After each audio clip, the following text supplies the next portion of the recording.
नमस्कार, good evening. नानाजी TV का खास कार्यक्रम खास खबर खास नजर में आपका स्वागत है। मैं हूं आपके साथ अभिषेक भट्टाचार्य। कार्यक्रम की शुरुआत करेंगे 4 बड़ी खबरों के साथ। सबसे पहले बात करेंगे बरगी डैम क्रूज हादसे को लेकर। जबलपुर के बरगी बांध में क्रूज पलटने की घटना ने एक बार फिर सुरक्षा व्यवस्था पर सवाल खड़े कर दिए। गुरुवार को हुई इस घटना में अब तक 9 लोगों के मारे जाने की पुष्टि हो चुकी है, जबकि 8 लोग अभी भी लापता बताए जा रहे हैं। दूसरी खबर में बताएंगे छत्तीसगढ़ में आज से शुरू हुए सुशासन तिहार के बारे में।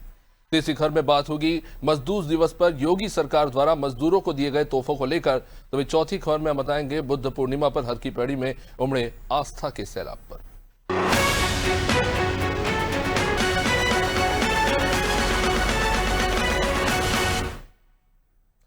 जबलपुर की बरगी डैम में तेज आंधी तूफान के बीच पर्यटन विभाग का यह क्रूज डूब गया।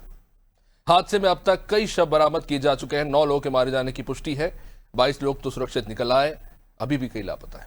हादसे के समय क्रूज में लगभग 40 से 45 लोग सवार थे और कई लोग अभी भी लापता है, पता नहीं कहां है। घटना की गंभीरता को देखते हुए एसडीआरएफ के साथ सेना और अन्य स्पेशल टीमों को लगाया गया और लगातार सर्च ऑपरेशन अभी भी चल रहा है।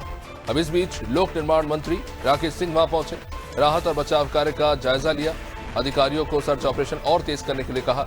घायलों का बेहतर इलाज को इसको भी सुनिश्चित किया गया। PM Modi, CM doctor Mohan Yadav ने हादसे पर दुख जताया है। प्रधानमंत्री राहत कोष से मृतकों के परिवार वालों को 2-2 लाख रुपए की सहायता और घायलों को 50,000 रुपए की आर्थिक सहायता देने की घोषणा हुई। मुख्यमंत्री के निर्देश पर मृतकों के परिवार वालों को भी राज्य सरकार की तरफ से 4-4 लाख रुपए की आर्थिक सहायता देने की बात कही। और इस पूरे मामले की जांच भी कराई जा रही है कि आखिर ये कैसे हुआ, कौन इसके लिए जिम्मेदार थे। बताया जा रहा है कि मौसम विभाग ने पहले से ही 40 से 50 किलोमीटर प्रति घंटे की रफ्तार से हवा चलने का येलो अलर्ट जारी किया था, लेकिन इसके बावजूद भी क्रूज संचालक आखिर क्या कर रहे थे, उन्होंने क्यों नहीं रोका, सवाल उठ रहे हैं। स्थानीय लोगों का कहना है कि अगर समय रहते सतर्कता बरती जाती तो शायद इतना बड़ा हादसा नहीं होता। क्रूज के पायलट ने भी बताया कि अचानक से लहर आई, कुछ संभलने का मौका ही नहीं मिला और सब कुछ डूब गया।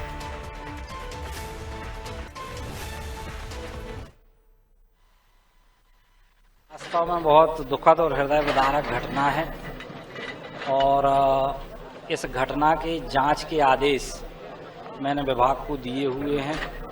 अगर लापरवाही के कारण ये दुर्घटना हुई है तो उन पर कठोर से कठोर कार्रवाई करने का हम काम करेंगे।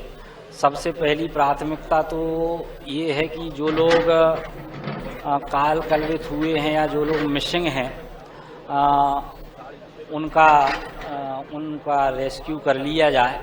अभी तक 22 लोगों को बचाने का भी काम किया गया है और 9 लोगों की इस घटनाक्रम में वो काल कलवित हुए हैं। तो परम पिता परमेश्वर से उनकी आत्मा की शांति के लिए मैं प्रार्थना करता हूँ और उनके परिवार जनों को यह दुख सहन करने की ताकत परमपिता परमेश्वर दे। भयावह स्थिति है, लगातार मध्य प्रदेश पे कहर आ रहा है। एक एक्सीडेंट हुआ 2 दिन पहले जिसमें हमारे कई लोगों की मौत हो गई। आज बरगी डैम में जिस तरीके का बोट का डूबना हुआ उसमें कई परिवार के लोगों की जान जाना, एक श्रद्धा उनके प्रति समर्पित भाव से हम सब उनको श्रद्धांजलि दें। पर मैं समझता हूं कि शासन ने इस तरह की घटनाओं को लेकर तुरंत कोई एक्शन प्लान बनाना चाहिए। हमारे सहयोगी सोमनाथ इस वक्त जबलपुर से हमारे साथ जुड़े हुए हैं। सोमनाथ, दिन भर से हम तस्वीरें देख रहे हैं, मां रो रही है, उसका बच्चा डूब गया, किसी का बेटा मर गया, किसी का पति चला गया, ये स्थिति है वहां पर। रो रहे बिलख रहे हैं। सर्च ऑपरेशन तो खैर चल रहा है। इसे क्या हादसा कह देना ठीक होगा? जब मौसम विभाग येलो अलर्ट जारी करता है उसका कुछ तो मतलब होगा। पर्यटन विभाग के द्वारा संचालन हो रहा है ये क्रूज, क्या वहां सब कुछ भगवान भरोसे चल रहा है? बिल्कुल भी जानकारी नहीं है। हम आंखों से देख सकते इतनी ऊंची लहरें हैं। 40-45 लोगों को क्रूज पे सवार करके आखिर क्या करने पाने की कोशिश हो रही थी वहां पे? किसको जिम्मेदार ठहराए? सरकार ने तो कह दिया कि चलिए अब इस पे जांच बिठा देंगे, फिर बाद में इसको ठंडे बस्ते में डाल दिया जाएगा। अक्सर यही होता है, या फिर किसी गरीब आदमी को जेल में भर देंगे। देखिए, अगर बात की जाए तो जरूर, अगर बात की जाए तो भगवान भरोसे ही किया, क्योंकि जिस तरह ये हादसा हुआ, कल मौसम विभाग ने भी इसमें चेतावनी दी थी और उसके बाद भी जब हवा की चलने लगी है और उसके बाद भी क्रूज को वहां पर उतारा गया। और जब बात की जाए तो संख्या भी अधिक बताई जा रही थी, जो क्षमता है उससे थोड़ी सी अधिक थी। और फिर सबसे सवाल ये उठता है कि लाइफ जैकेट क्यों नहीं पहन के रखा था। सबसे अगर लाइफ जैकेट पहने रहते तो बाइक जो द्वारा एसडीआरएफ की टीम द्वारा बताया गया था कि 72 घंटे तक उससे सेफ रहा जा सकता है। तो अगर लाइफ जैकेट पहने तो उस तरह की घटना होने की संभावना बहुत कम थी और इसमें पूर्णतः लापरवाही देखी जा रही है। और जो लापरवाही की है, प्रशासन ने तो ये कह दिया है, जनप्रतिनिधि ने भी ये कहा है कि जो दोषी होगा उस पर कार्रवाई की जाएगी। लेकिन ये जो मौतें हुई हैं उसका खामियाजा कौन भुगतेगा? जो परिवार में शोक की लहर है, जो लगातार पूरा परिवार जैसे ऑर्डिनेंस फैक्ट्री के जो कर्मचारी नेता है उनके पूरे 7 लोग आए थे, 5 लोग की मृत्यु हो गई है, 2 लोग बचे हैं, एक बच्चा बचा हुआ है, भतीजी बची हुई है। तो इस तरह जो लापरवाही है उसका खामियाजा किसके ठिकाने पर फूटेगा? सबसे बड़ी बात ये भी देखी जा रही है। और ये जो हादसा, अभी हम खड़े हैं बरगी डैम के घटनास्थल पर, जहां पर क्रूज को निकाल लिया गया है और निकालने के बाद उसका भी रेस्क्यू जारी है। और अभी कुछ ही क्षणों में मध्य प्रदेश के मुख्यमंत्री मोहन यादव यहाँ पर आने वाले हैं। हम आपको दिखा रहे हैं घटनास्थल का वीडियो, आप देख सकते हैं कि पूरी टीम लगी हुई है, कड़कड़ाती धूप में रेस्क्यू टीम पूरा काम कर रही है। पूरी तरह ये टीम पूरी घाट पे लगी हुई है और क्रूज जो पूरी तरह उसको निकाल लिया गया है। तो सुरक्षा के इंतजाम की बात की जाए तो पुलिस द्वारा पूरे सुरक्षा के इंतजाम किए गए हैं, पूरे व्यापक जो भी इंतजाम यहाँ पर किए गए। तो जिस तरह की अभी बात की जा रही है कि ये घटना हुई है, अभी कितने लोग और फंसे हुए, सबसे बड़ा सवाल ये है कि सोमनाथ वहाँ पे रेस्क्यू ऑपरेशन कैसे चल रहा है?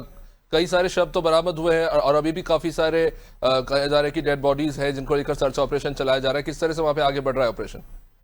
देखिए, रेस्क्यू टीम लगी, हालांकि देखा जाए तो प्रशासनिक अधिकारी में सभी अधिकारी यहाँ मौजूद है, एसडीआरएफ के आईपीएस, डीआईजी और आईजी सभी मौजूद हैं। और यहाँ कच्ची कलेक्टर, एसपी और जितने भी प्रशासनिक एसडीएम, जिला प्रशासनिक अधिकारी, नगर निगम के दल, फायर ब्रिगेड, यहाँ तक कि सभी प्रशासनिक अधिकारी यहाँ पर मौजूद है और पूरी टीम लगी हुई है। लेकिन सबसे बड़ा सवाल ये उठ रहा है कि जो बॉडी अगर नीचे चली जाती है तो जब तक वो फूलती नहीं है तो उसके बाद ऊपर वापस आना है। तो एसडीआरएफ की टीम द्वारा वहीं पर रेस्क्यू किया जा रहा है। जो बोट है, बोट को चारों तरफ से चलाया जाता है ताकि पानी से नीचे का जल स्तर सीधा ऊपर आके बॉडी ऊपर आ जाए। लेकिन अभी तक प्रयास 4 घंटे से लगातार प्रयास किया जा रहा है, लेकिन अभी तक सफलता हाथ में नहीं लगी है। अभी तक कोई बॉडी नहीं मिली है और प्रयास लगातार जारी है। सोमनाथ, इस बोट के बारे में बताइए, किस तरह से वहाँ प्रोसेस काम करता है? जाहिर तौर पर देखिए, आंकड़े अभी तक यही स्पष्ट नहीं है कितने लोग सवार थे, क्या टिकट लिए होंगे, किस तरह से सुनिश्चित किया गया कितने लोग सवार थे उस बोट में? क्या कोई स्पष्ट आंकड़ा आ पाया है? जी देखिए, टिकट के हिसाब से तो अगर देखा जाए तो एक बॉडी और बाकी है, क्योंकि बाकी सभी लोग को निकाल लिया गया था। और जिस हिसाब से आंकड़े बताए जा रहे हैं, कुछ लोगों का यही कहना है कि अभी कम से कम 6 से 7 लोग अभी बाकी है इसमें निकलने के लिए, क्योंकि लगभग के आंकड़ा। और अभी जो बताया गया कि अगर कोई घर का व्यक्ति लापता है तो यहाँ पर आकर सूचना दे सकता है। Toll free number control room collectorate में जारी किया गया है कि अगर कोई व्यक्ति लापता है, यहाँ क्रूज में आया हुआ है, तो टोल फ्री नंबर से सूचना दे सकता है। तो अभी सबसे बड़ा सवाल यही उठ रहा है कि अभी जो रेस्क्यू किया जा रहा है, रेस्क्यू करने के बाद भी अभी तक कोई रिजल्ट नहीं आया है, कोई भी बॉडी बरामद नहीं हुई है। तो अब ये देखना है, क्रूज की कटर के द्वारा काटा जा रहा है। कटर से काटने के बाद ये देखा जाएगा कि इसके अंदर अगर कोई बॉडी फंसी हुई है तो वो निकल सकती है। दर्ज एक सवाल का जवाब चाहूंगा सोमनाथ, इस मामले में अभी क्या कोई ऐसे परिवार वाले हैं जिनसे ताल्लुक रखने वाले नहीं मिले हैं? ऐसे कोई लोग वहां पे है अभी या कोई प्रत्यक्षदर्शी? देखिए, यहाँ पे अभी कोई भी ऐसा परिजन नहीं है प्रत्यक्षदर्शी। जो लोग थे जिनके परिजन थे वो मेडिकल अस्पताल में ही ज्यादातर पहुंचे हैं और मेडिकल अस्पताल में ही वो वेट कर रहे हैं। लेकिन यहाँ पर अभी बात की जाए तो पुलिस प्रशासन और एसडीआरएफ की जो बल है उनके द्वारा ये पूरी व्यवस्था लगाई गई है और परिजनों को आने की भी अनुमति नहीं दी। सिर्फ मीडिया और प्रशासनिक अधिकारी भरी यहाँ पर मौजूद है, उनके अलावा और कोई नहीं है। बहुत बहुत शुक्रिया सोमनाथ विस्तृत जानकारी के लिए। तो फिलहाल ऑपरेशन चल रहा है और समय बीतने के साथ चीजें और चुनौतीपूर्ण होती जा रही है, हालांकि रेस्क्यू ऑपरेशन अभी भी जारी है।